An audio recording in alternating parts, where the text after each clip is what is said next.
Good morning students, कैसे हैं आप सब। आज का हमारा चैप्टर है अपील्स एंड रिवीज़न।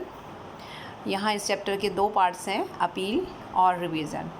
तो आज हम बात करेंगे इस वीडियो में अपील के बारे में। अपील का मतलब एक याचिका है, एक रिक्वेस्ट है जो एसएससी के द्वारा भी डाली जा सकती है और इनकम टैक्स अथॉरिटीज़ के द्वारा भी डाली जा सकती है। वो डिपेंड करता है कि क्या सर्कमस्टांसेस हैं। तो इट्स पिटीशन, एक याचिका है जो against an order of assessing officer, assessing officer के दिए गए आदेशों के अगेंस्ट, यानी कि उन आदेशों से हम सेटिस्फाई नहीं हैं तो उसके लिए हम अपनी बात किसी पर्टिकुलर अथॉरिटी के आगे रखना चाहते हैं।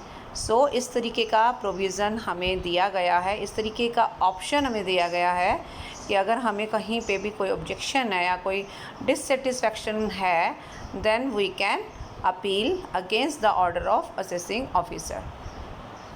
ठीक है।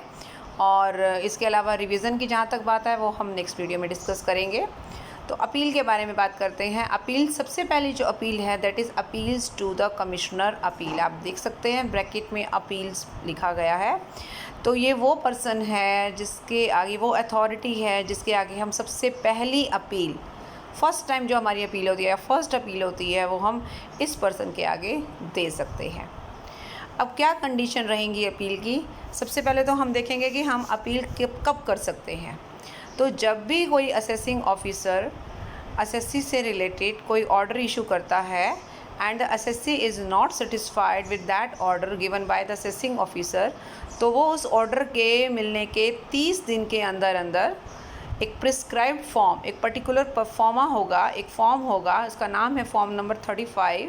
तो उसको भरकर और एक पर्टिकुलर फ़ीस के साथ अपील जो है दर्ज कर सकता है। ठीक है।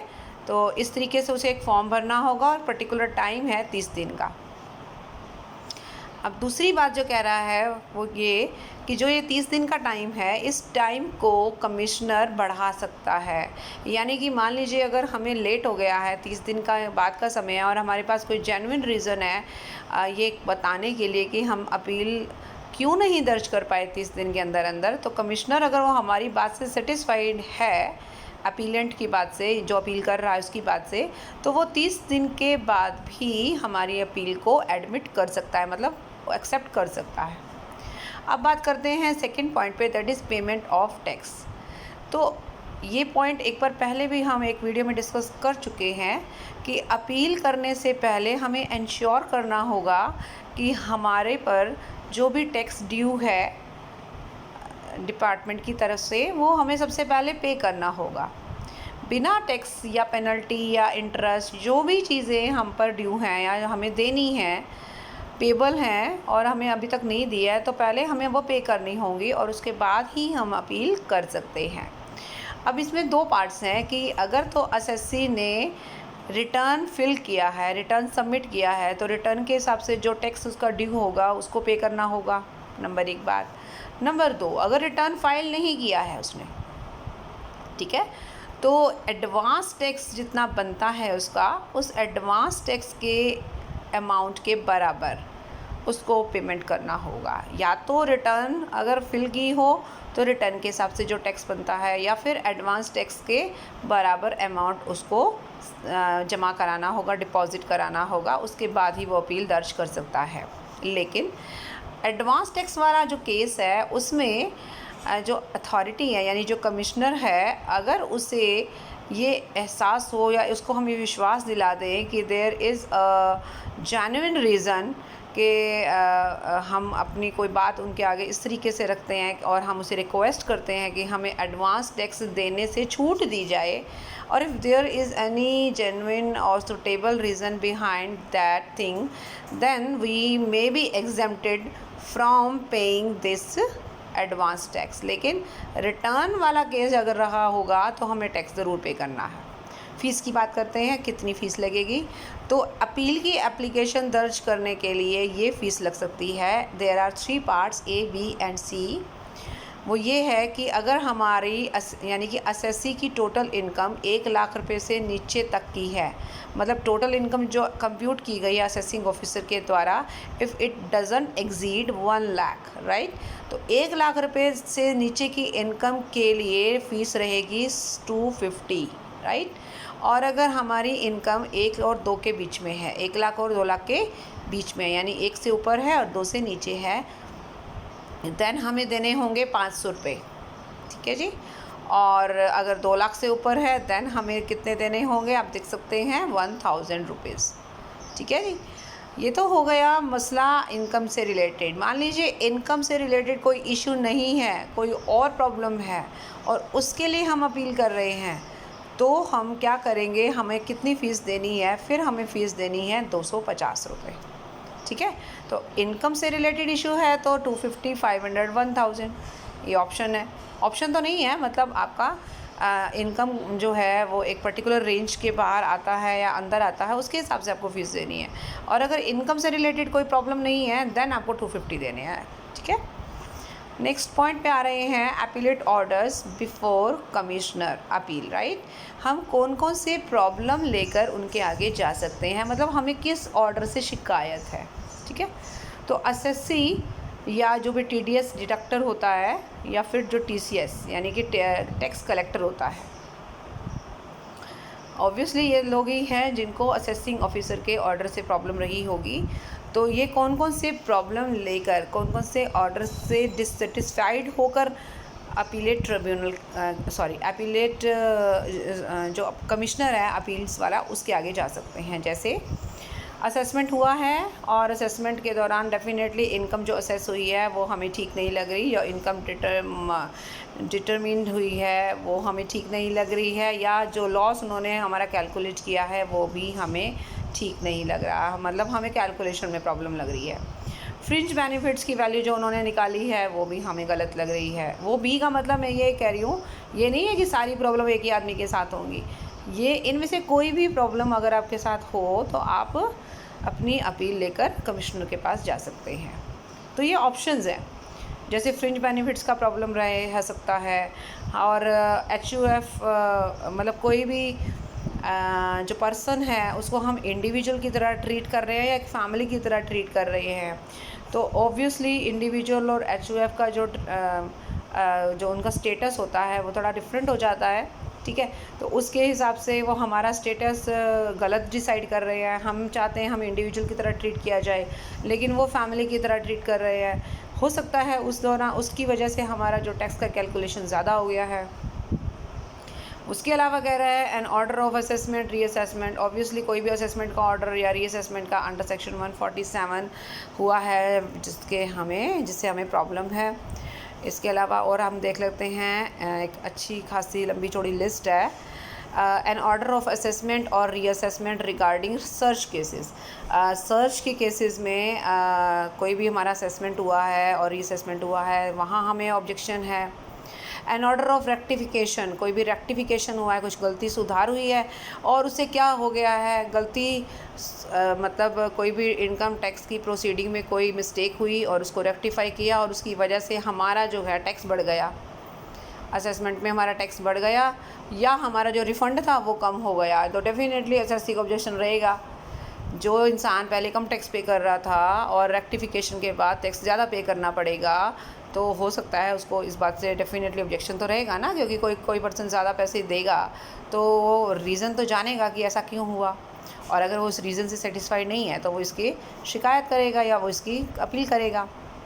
An order treating the assessee as a agent of a non resident, कई बार क्या होता है कि कुछ लोग जो नॉन रेजिडेंट होते हैं, जो अनिवासी होते हैं, और उनका असेसमेंट करने के लिए हम अब क्या करते हैं कि किसी पर्सन जो कि उनका एजेंट या नॉमिनी रहता है, जो इंडिया में रहता है, उस पर हम कार्रवाई करते हैं। तो अगर असेसी को किसी नॉन रेजिडेंट का एजेंट माना गया है, हो सकता है असेसी इस बात से इनकार करता हो, वो नहीं चाहता कि उसको एजेंट माना जाए, लेकिन सर्कमस्टांसेस ऐसे हैं असेसिंग ऑफिसर उसको एजेंट ट्रीट कर रहा है, तो यहाँ हो सकता है ऐसा कुछ ऑब्जेक्शन रहा हो। An order of assessment after the partition of HUF, जब भी हिंदू जो परिवार है या हिंदू अनडिवाइडेड फैमिली है, जब उसका विभाजन होता है तो डेफिनेटली जो टैक्स का कैलकुलेशन है वो डिफरेंट हो जाता है, क्योंकि कुछ लोग इंडिविजुअल की तरह ट्रीट हो सकते हैं, कुछ लोग परिवार बना लेते हैं अलग से, तो वहाँ पे भी प्रॉब्लम हो सकती है। कोई भी ऑर्डर जो इस सेक्शन के अंतर्गत दिया गया है जिसमें एसएससी टीडीएस काटने में फ़ेल हो गया है या फिर जमा कराने में प्रॉब्लम हुई है, वहाँ उसके अगेंस्ट कोई ऑर्डर इशू हुआ है, या टीसीएस का टीसी उसका होगा, कलेक्शन ऑफ टैक्स का होगा, ठीक है, टीसीएस जिसको आप बोलते हैं, टैक्स कलेक्टेड एट सोर्स। तो इस केस में भी हो सकता है उसने टैक्स टाइम पे कलेक्ट नहीं किया, या किया है तो सरकारी ख़जाने में टाइम पर जमा नहीं कराया। फिर नेक्स्ट कह रहा है कि ये ऑर्डर जो अंडर सेक्शन 206 CB के अंतर्गत है, जिसमें एसएससी ने कोई पर्टिकुलर स्टेटमेंट फाइल करना था जो कि टैक्स कलेक्शन से रिलेटेड था और वो नहीं दे पाया, और फिर उसके अगेंस्ट कोई ऑर्डर पास हो गया। An order of grant of refund, कोई भी रिफ़ंड से रिलेटेड ऑर्डर हुआ है लेकिन हम उस रिफ़ंड के अमाउंट से सेटिस्फाइड नहीं है। An order imposing a penalty, मान लीजिए यहाँ पर कोई पेनल्टी लगाई गई है। अब ये पेनल्टी जो है डिफरेंट सेक्शन है, डिफरेंट पॉइंट्स हैं and there are different sections, आप देख सकते हैं। There is a long list of penalties. हम इसको थोड़ा सा ब्रीफ में लेंगे। पेनल्टीज़ के कई वजहें हो सकती हैं, बहुत सारे सेक्शन हैं जिसमें हम यानी एसएससी जो है कहीं ना कहीं कोई प्रॉब्लम क्रिएट करता है या कहीं कोई गलती कर जाता है जिसकी वजह से उस पर पेनल्टी लगाई जाती है। तो मैं इसको एक बार देख लेती हूँ। पेनल्टी क्यों लगाई जा रही है, जैसे आपने क्या किया है, आपने टैक्स टाइम पर पे नहीं किया है, पहला पॉइंट। फिर उसके बाद जो है आप नोटिस आपको मिले हैं, आप उसका जवाब नहीं दे रहे हैं। फिर जो है आपने बुक्स और ऑफ अकाउंट्स जो हैं मेंटेन नहीं किए हैं या फिर उसको ऑडिट नहीं करवाया है। आप असेसिंग ऑफिसर के क्वेश्चंस का आंसर सेटिस्फैक्ट्री नहीं देते, डॉक्यूमेंट्स पे साइन नहीं कर रहे हैं, कुछ इन्फॉर्मेशन है जो वो चाहते हैं और वो आप उनको प्रोवाइड नहीं कर रहे हैं। Failure to furnish information under section 133B, 133B के अंतर्गत कोई इन्फॉर्मेशन आपसे मांगी गई, वो आपने नहीं दी।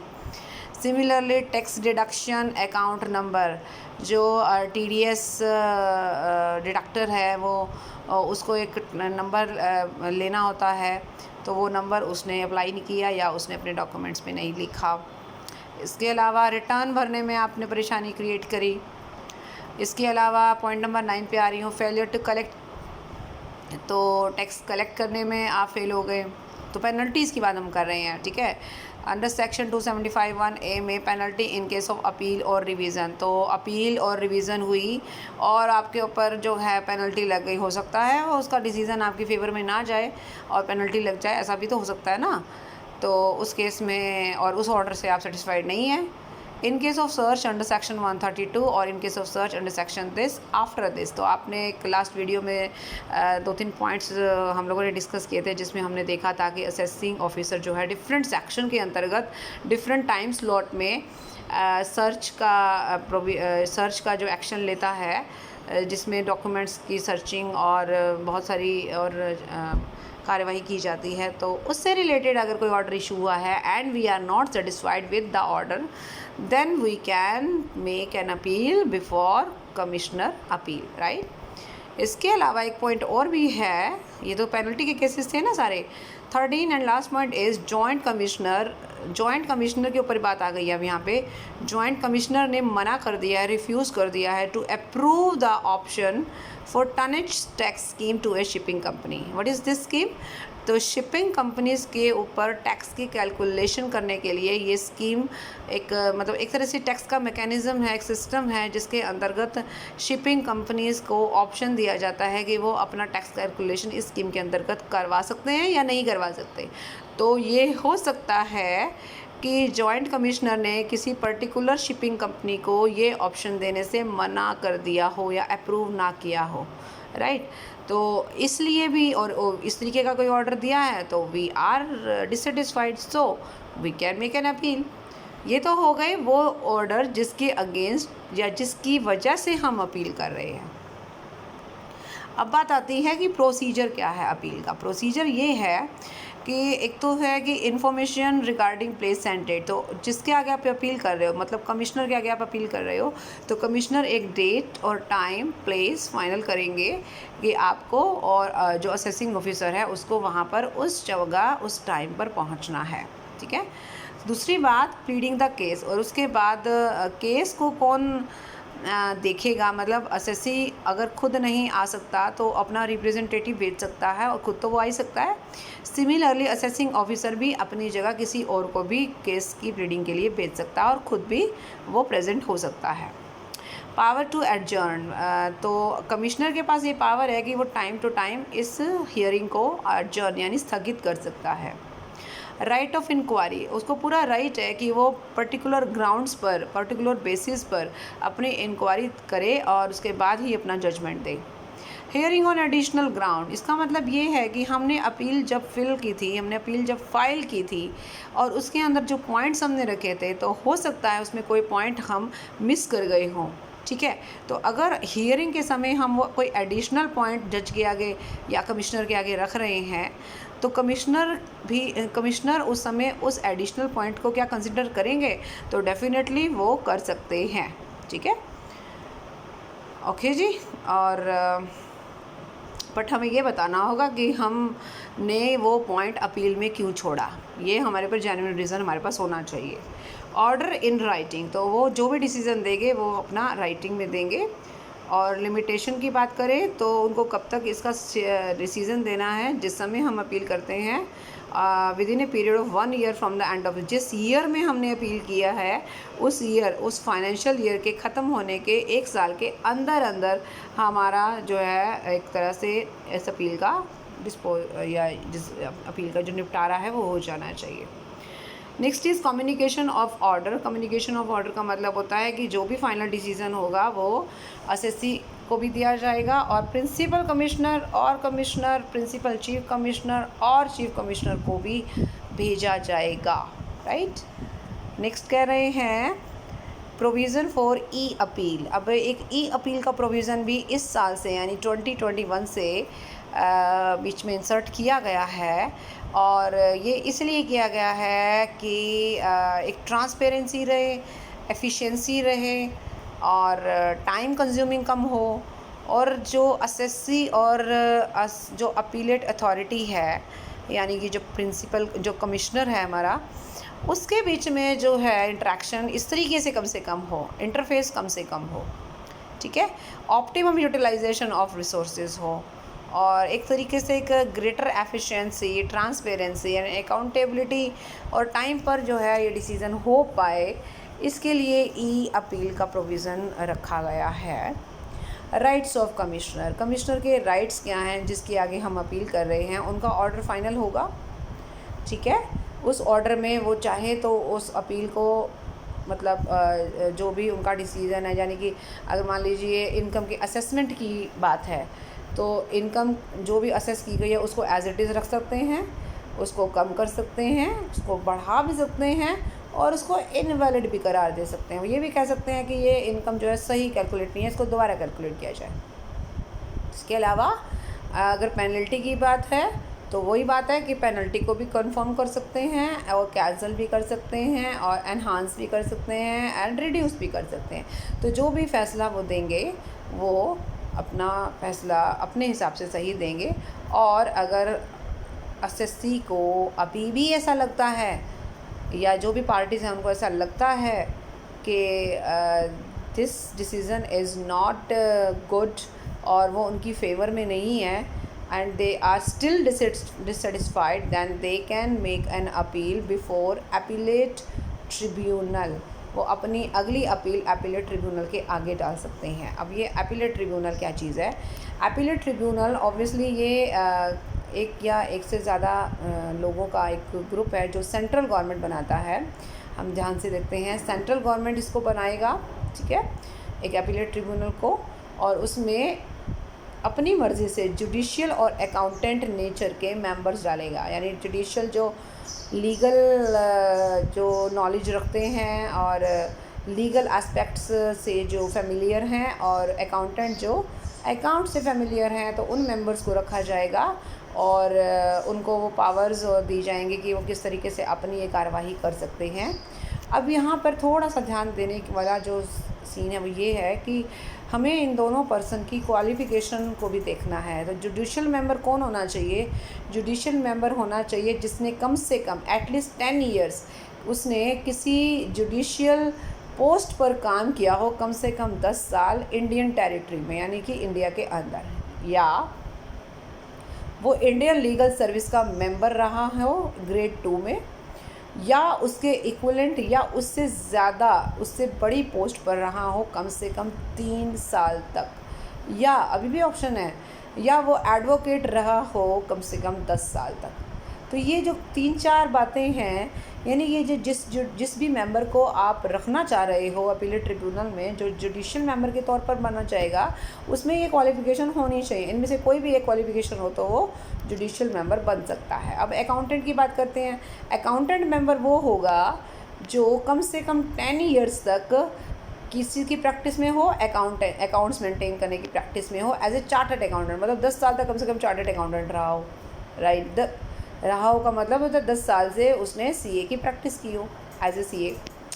नेक्स्ट इज़, या फिर वो इंडियन इनकम टैक्स सर्विस का मेंबर रहा हो, राइट, एंड और उसको वहाँ पर additional commissioner of income tax की पोस्ट मिली हो, या उसके इक्विवेलेंट या हायर पोस्ट पर वो कम से कम 3 साल तक रहा हो। अब आप देख सकते हैं दोनों पर्सनस की अलग अलग क्वालिफ़िकेशन है, दोनों का अपना अपना फील्ड है। एक पर्सन अकाउंटेंसी में माहिर होना चाहिए और एक पर्सन जुडिशियल मैटर्स पे उसका होल्ड होना चाहिए, ठीक है।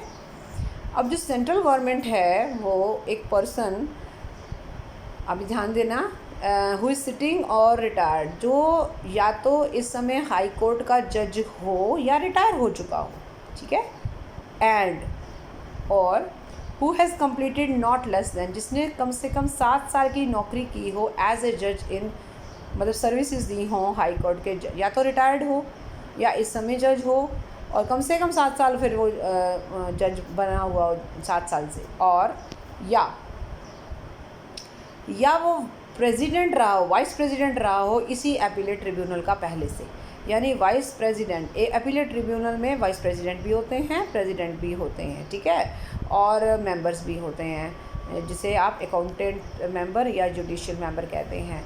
तो यहाँ ये जो बात कर रहे हैं ना हम, सेंट्रल गवर्नमेंट जो अपॉइंट कर रही है, वो प्रेसिडेंट बनाने के लिए ये सारी क्वालिफ़िकेशन बता रही है, यानी कि ये क्वालिफ़िकेशन प्रेसिडेंट बनने के लिए है कि आप हाई कोर्ट के जज रह चुके हो, या आप 7 साल तक, या आप रिटायर हो, या आपने 7 साल तक सर्विस की है, और या फिर आप अपीलेट ट्रिब्यूनल के ही वाइस प्रेसिडेंट रहे हो कम से कम कितने ईयर्स तक, ये उसने नहीं बताया है, तो कोई बात नहीं, लेकिन वाइस प्रेसिडेंट होना चाहिए, ठीक है। और वाइस प्रेसिडेंट बनने के लिए भी उसने कहा है कि जितने मेंबर्स वो बनाएंगे, जितने भी जुडिशियल और अकाउंटेंट मेंबर होंगे ना, तो उनमें से ही किसी मेंबर को वाइस प्रेसिडेंट भी बनाया जा सकता है, और एक या एक से ज़्यादा वाइस प्रेसिडेंट हो सकते हैं। वाइस प्रेसिडेंट को प्रेसिडेंट की तरफ से कार्यभार सौंपा जाता है। Next is clarity on stay by the income tax appellate tribunal, ITAT, ठीक है। तो कह रहे हैं कि एक और नया सेक्शन इस ईयर से डाला गया है, सेक्शन 254, जिसमें ITAT यानी इनकम टैक्स अपीलेट ट्रिब्यूनल, जिसकी हम अब बात कर रहे हैं, उसके पास एक अधिकार और आया है, एंड दैट इज़ कि वो स्टे दे सकता है। जैसे मान लीजिए जो भी ऑर्डर असेसिंग ऑफिसर का आया, या प्रिंसिपल कमिश्नर, ये जो आपका अभी कमिश्नर था अपील वाला, इसका ऑर्डर आया और हमने अपील की ITAT के आगे, तो ITAT जो है उसका स्टे दे सकता है, लेकिन शर्त ये रह गए, स्टे का मतलब होता है कि वो ऑर्डर अभी इम्प्लीमेंट नहीं होगा, ठीक है। कंडीशन ये रहेगी कि असेसी को कम से कम अपने टैक्स का 20%, 20% of the amount of tax, interest, fee, penalty या और जो भी उसका ड्यू पेबल होगा वो जमा कराना होगा, ठीक है, या फिर उस अमाउंट के बराबर उसको सिक्योरिटी जमा करानी होगी, और furnishes security of equal amount, ठीक है, वो जमा करानी होगी। तो ITAT के पास एक पावर है कि वो स्टे दे सकता है, ठीक है, और ये स्टे 365 दिन से ज़्यादा का नहीं होगा, मतलब आप ज़्यादा से ज़्यादा 365 दिन तक इस ऑर्डर को इम्प्लीमेंट होने से रोक सकते हो। अब है प्रोसीजर ऑफ एपिलेट ट्रिब्यूनल। अब प्रोसीजर क्या रहेगा, तो ये ट्रिब्यूनल क्योंकि सेवरल बेंचेस में डिवाइडेड है, यहाँ पे सेवरल बेंचेस का मतलब होता है कि अलग अलग ग्रुप बना रखे हैं अलग अलग काम करने के लिए, या मतलब एक तरीके से फील्ड वाइज लगा लो, या फिर जो भी एक मुद्दा है या कोई एक पर्टिकुलर केस है उसके लिए अलग अलग बेंचेस बनाए जाते हैं, और उसमें एक या एक से ज़्यादा मेंबर जो हैं, जिसमें एक प्रेसिडेंट होगा, ठीक है, और जो उनके ही मेंबर्स में से बनाया जाएगा, राइट। और उसमें क्या हो सकता है कि एक बेंच में एक जुडिशियल मेंबर और एक अकाउंटेंट मेंबर होता है। स्पेशल केसेस में 3 लोगों की बेंच होता है, मतलब उसमें 3 मेंबर हो सकते हैं। अगर स्पेशल कोई बेंच है तो उसमें 3 या 3 से ज़्यादा मेंबर हो सकते हैं, 3 से कम नहीं होने चाहिए। 50 लाख रुपए तक की इनकम का अगर मसला है, अगर असेसिंग ऑफिसर ने इनकम को 50 लाख तक का कैलकुलेट किया, मतलब उससे कम है, तो सिर्फ एक ही मेंबर होगा बेंच में, यानी वो ही अपना फैसला देगा। अब बात करेंगे आगे powers of the appellate tribunal. क्या क्या पावर्स हैं उसके पास। उसके पास बिल्कुल जुडिशियल प्रोसीडिंग, जिस तरीके से कोर्ट में सुनवाई होती है और वहाँ प्रोसीडिंग्स चलती है, बिल्कुल वैसे ही यहाँ सुनवाई होगी, और सेक्शन 131 के अंतर्गत उनको सारी पावर्स दी गई हैं। अब हम बात करेंगे कि कौन कौन से ऐसे केसेस हैं जो अपील के लिए एपिलेट ट्रिब्यूनल के आगे आ सकते हैं। जैसे यहाँ पर 4 तरह के केसेस हैं, 4 तरह के ऑप्शंस हैं। ऑर्डर ऑफ कमिश्नर, एक तो कमिश्नर ने जो ऑर्डर दिया है उसके अगेंस्ट हम जा सकते हैं। जैसे अभी हमने थोड़ी देर पहले देखा अंडर सेक्शन 250 में उसने हमारे लिए जो ऑर्डर पास किया हम उससे सेटिस्फाइड नहीं थे, ठीक है। ऑर्डर ऑफ रेक्टिफिकेशन, रेक्टिफाई कोई छुआ जिसकी वजह से हमारा कुछ ना कुछ प्रॉब्लम क्रिएट हो गया। ऑर्डर इम्पोजिंग ए पेनल्टी लगी, जैसे हमने नोटिस का जवाब नहीं दिया, हमने अकाउंट्स मेंटेन नहीं किए, हमने क्वेश्चंस का आंसर नहीं दिया है, हमने इंस्पेक्शन के लिए उनको अलाउ नहीं किया या कॉपरेट नहीं किया, हमने अपनी इनकम को अंडर रिपोर्टिंग इनकम बनाकर उनके आगे पेश किया, मिस रिपोर्टिंग की इनकम की, ठीक है, और इनकरेक्ट इन्फॉर्मेशन दी। ये कुछ बातें हैं जो पेनल्टी के तौर पर हमें पे लगाई गई और हम उस ऑर्डर के अगेंस्ट अपील करना चाह रहे हैं।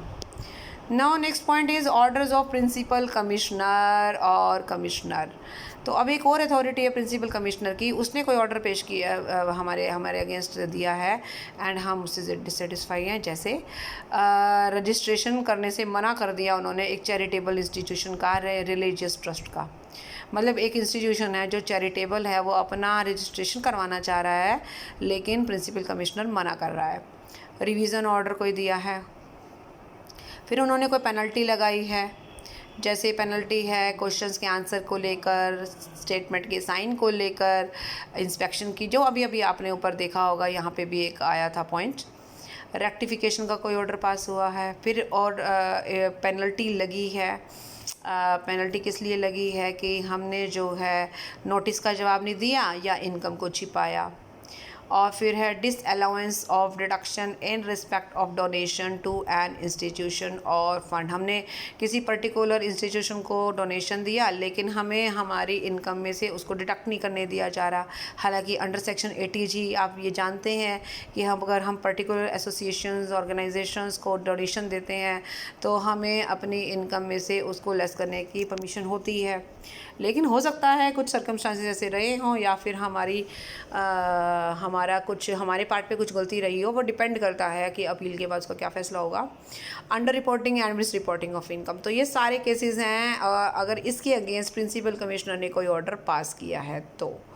Next is order of assessing officer. अब असेसिंग ऑफिसर ने क्या ऑर्डर पास किया है, वही टनेज टैक्स कंपनी वाला कि शिपिंग कंपनी को ये स्कीम प्रोवाइड नहीं कर रहे जबकि वो चाहते हैं कि उनको ये स्कीम मिले। Next is appeal by department भी अपील कर सकता है। अब ज़रूरी नहीं है कि असेसी अपील करे, कई बार ऐसा भी होता है। अभी थोड़ी देर पहले आपने देखा कि असेसी को प्रॉब्लम थी तो उसने अपील की उसने कमिश्नर के आगे अपील की, राइट। कमिश्नर ने ऑर्डर दिया, मान लीजिए जो उसका डिसीज़न आया वो डिपार्टमेंट के अगेंस्ट चला गया। ऐसा भी हो सकता है ना कि असेसी की फेवर में गया हो, असेसी की फेवर में जाएगा तो डिपार्टमेंट को प्रॉब्लम होएगी। अब डिपार्टमेंट को प्रॉब्लम हुई तो डिपार्टमेंट अपने असेसिंग ऑफिसर को ये ऑर्डर देगा कि भाई अब हम अपील करेंगे जो भी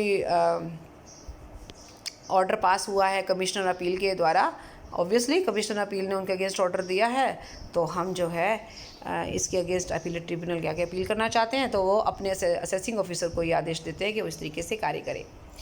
लेकिन ये कानूनी कार्रवाइयों में बहुत पैसा खर्च होता है, और इस पैसे या इस कॉस्ट को कम करने के लिए कुछ रूल्स बनाए गए हैं कि हम एक पर्टिकुलर सर्कमस्टांसिस में ही इस तरीके की अपील करेंगे। मतलब डिपार्टमेंट यह अपील इस तरीके से करेगा, appeal before the appellate. Appellate tribunal के आगे अपील तभी होगी अगर इनकम जो है, यानी कि जो हमारी आप बता, एक मिनट आपको मैं दिखाती हूँ, जो टैक्स का अफेक्ट है, यानी कि जो टैक्स का असर हो रहा है, जो डिपार्टमेंट को जो या फिर एसएससी को जो भी फ़र्क पड़ रहा है टैक्स से, वो 50 लाख रुपए तक का बढ़ रहा है। ठीक है, ये डिपार्टमेंट के पार्ट पर जो अपील हो रही है उसकी हम बात करें। अगर डिपार्टमेंट अपील कर रहा है तो वो ये देखेगा कि 50 लाख रुपए तक का टैक्स का मसला है तो हम अपीलेट ट्रिब्यूनल के आगे करेंगे, और अगर 1 करोड़ रुपए तक की टैक्स का प्रॉब्लम है, राइट, तो हाई कोर्ट के आगे, और अगर 2 करोड़ का है फिर सुप्रीम कोर्ट के आगे हम जाएंगे। ठीक है, और तो इस तरीके से एक सिस्टम बना दिया है कि हम ऐसे नहीं है कि किसी भी छोटे से मुद्दे के लिए हम जो है अपीलेट ट्रिब्यूनल के आगे अपील करने जाएंगे या हाई कोर्ट पे चले जाएंगे, ऐसा नहीं होगा। उससे खामखा की लिटिगेशन कॉस्ट जो है बढ़ती है। टाइम की हम बात करते हैं, हर अपील जो अपीलेट ट्रिब्यूनल के आगे दी जाएगी वो कितने दिन में दी जाएगी। मैं इसको सिंपल सा एक प्रोसीजर है, जैसे पहले केस में 30 दिन के अंदर अपील की थी, यहाँ आपने डबल टाइम लेना है, यानी 60 दिन के अंदर आप अपील कर सकते हो। किसके आगे, या एसएससी ने करना है तो एसएससी करे, और अगर कमिश्नर ने करना है, प्रिंसिपल कमिश्नर थे, तो वो भी कर सकता है। ठीक है, और उसके बाद हम बात करेंगे फिर नेक्स्ट पॉइंट की, दैट इज़ अगर अपील फाइल की गई है, एक सेकेंड, हाँ, ये फ़ीस की बात कर रहे हैं। तो जिस तरीके से वहाँ पर फ़ीस का प्रोविज़न था ना, 1 लाख रुपए तक के लिए 250 था, यहाँ पर डबल रेट हो गया, 1 लाख तक के लिए 500, 1 और 2 बीच के लिए 1000, देख सकते ना, सॉरी 1500, और 2 लाख से ऊपर के लिए यहाँ पर अमाउंट है या तो 10,000 या 1% ऑफ द टोटल इनकम, जो एसएससी की इनकम है उसका 1% या 10,000 जो भी है, मतलब विच एवर इज़ मिनिमम वो लेंगे। ठीक है, और अगर इनकम से रिलेटेड मसला नहीं है, जैसे वहाँ पर कितना था 250, तो यहाँ पर 500 हो जाएगा। ठीक है, लेकिन अगर डिपार्टमेंट अपील कर रहा है तो उसको कोई भी फ़ीस नहीं देनी है, ये ध्यान में रखना, no fees is payable by the department. लेकिन अगर एसएससी अपील कर रहा है तो उसको ये फ़ीस दे रही है। ये जो फ़ीस का स्ट्रक्चर है ये एसएससी के लिए है। हाँ, अगर एसएससी क्रॉस ऑब्जेक्शन कर रहा है, मेमोरेंडम ऑफ क्रॉस ऑब्जेक्शन दे रहा है, अभी उसके बारे में भी डिस्कस करेंगे, तब उसको कोई फ़ीस नहीं देनी है। अगर वो सिंपल अपील कर रहा है तब देनी है उसको फ़ीस। लेकिन अगर वो मेमोरेंडम ऑफ क्रॉस ऑब्जेक्शन कब दिया जाता है उसके बारे में अभी हम थोड़ी देर में बात करते हैं, तो उस केस में एसएससी को फ़ीस नहीं देनी है। ठीक है, और अगर हम स्टे करवाना चाहते हैं, जैसे थोड़ी देर पहले हमने डिस्कस किया ना कि अपीलेट ट्रिब्यूनल के पास स्टे देने का भी राइट है, तो वहाँ पर भी 500 रुपये की फ़ीस लगेगी। चलिए नेक्स्ट चलते हैं, मेमोरेंडम ऑफ क्रॉस ऑब्जेक्शंस। अभी जो बात कर रहे थे कि ये क्या चीज़ है, जैसे एक पर्सन या एक एसएससी ने अपील की डिपार्टमेंट के अगेंस्ट, यानी असेसिंग ऑफिसर के अगेंस्ट, एंड असेसिंग ऑफिसर अपने ऑब्जेक्शन रख रहा है, जिसे हम कहेंगे मेमोरेंडम ऑफ क्रॉस ऑब्जेक्शन। यानी कि अगर आप मेरे अगेंस्ट कोई बात करते हैं तो मैं आपकी बात के अगेंस्ट में अपना जो भी पॉइंट रखूँगी, दैट इज़ क्रॉस ऑब्जेक्शन। या मुझे आपके ऊपर कोई ऑब्जेक्शन है, आपकी बात पे कोई ऑब्जेक्शन है, तो उसे बोलेंगे क्रॉस ऑब्जेक्शन। तो ऑब्वियसली अगर सामने वाली पार्टी जिसने अपील की है उसके अगेंस्ट दूसरी पार्टी ने कोई ऑब्जेक्शन दिया है, दैट इज़ क्रॉस ऑब्जेक्शन। ठीक है, तो क्रॉस ऑब्जेक्शन को भी इसी तरीके से ट्रीट किया जाएगा जिस तरीके से अपील को ट्रीट किया जाता है, और ये फाइल करने का भी टाइम 30 दिन का है। मेमोरेंडम ऑफ क्रॉस ऑब्जेक्शन का जो टाइम है वो 30 दिन का है। ठीक है, अपील करने का है 60 दिन का, लेकिन इसका 30 दिन का टाइम है, और 30 दिन के समय सीमा को बढ़ाया जा सकता है अगर कोई जेन्युइन रीज़न हो तो। ऑर्डर्स ऑफ अपीलेट ट्रिब्यूनल, अब अपीलेट ट्रिब्यूनल क्या करेगा, सबसे पहले अपीलेट ट्रिब्यूनल एक टाइम और डेट फिक्स करेगा, दोनों पार्टीज़ को नोटिस देगा। ठीक है, और उसके अलावा फिर क्या है ये सीन रहेगा, एक सेकेंड, हाँ, फिर रहेगा क्या सीन कि वो अपना फ़ैसला कब तक ये कर सकता है, जिस टाइम पे अपील की गई है, यानी जिस फाइनेंशियल ईयर में अपील की गई है ना, उसके with in a period of 4 years, with in a period of 4 years from the end of financial year in which the appeal is filed. जिस ईयर में अपील की गई है उसके 4 साल तक इस अपील की हियरिंग भी और डिसीज़न भी हो सकता है। लेकिन अगर स्टे का सीन है, अगर स्टे दे रखा है तो 365 डेज़ के अंदर अंदर ही डिसीज़न देना होगा। उसके अलावा फिर कहता है कि जो भी ऑर्डर पास होगा उसकी कॉपी दोनों पार्टीज़ के पास, असेसी के पास तो जाएगी ही जाएगी, और प्रिंसिपल कमिश्नर के पास भी और कमिश्नर के पास भी जाएगी। ठीक है। अपने ऑर्डर को, जिसने ऑर्डर पास किया है, उसको अमेंडमेंट भी कर सकता है, उसमें संशोधन भी कर सकता है, उसको रेक्टिफाई भी कर सकता है अगर बाद में कभी पता लगता है कि हमसे कुछ गलती हो गई है। तो ये रेक्टिफिकेशन विद इन 6 मंथ्स हो सकता है from the end of the month. जिस मंथ में उन्होंने ऑर्डर दिया ना, उस मंथ के 6 महीने तक वो उस ऑर्डर में रेक्टिफिकेशन कर सकते हैं अगर उनकी नॉलेज में कोई गलती आती है। अब ये गलती जो है एसएससी के द्वारा भी उनकी नॉलेज में डाली जा सकती है, या फिर प्रिंसिपल जो भी कमिश्नर है और कमिश्नर के द्वारा भी। तो अगर एसएससी ये गलती उनके नोटिस में डालता है तो उसको 50 रुपये की फ़ीस और भरनी पड़ेगी। ये देख सकते हैं, और फ़ी ऑफ 50 रुपीज़। लेकिन अगर कोई भी और मुद्दा नहीं है, सब कुछ ओके है, देन ऑर्डर फाइनल हो जाएगा। और अगर आप इस ऑर्डर से अभी भी डिससेटिस्फाइड हैं, देन आप हाई कोर्ट के आगे अपील दोबारा से कर सकते हैं। So that's all for this video. Thank you so much. Bye bye and take care.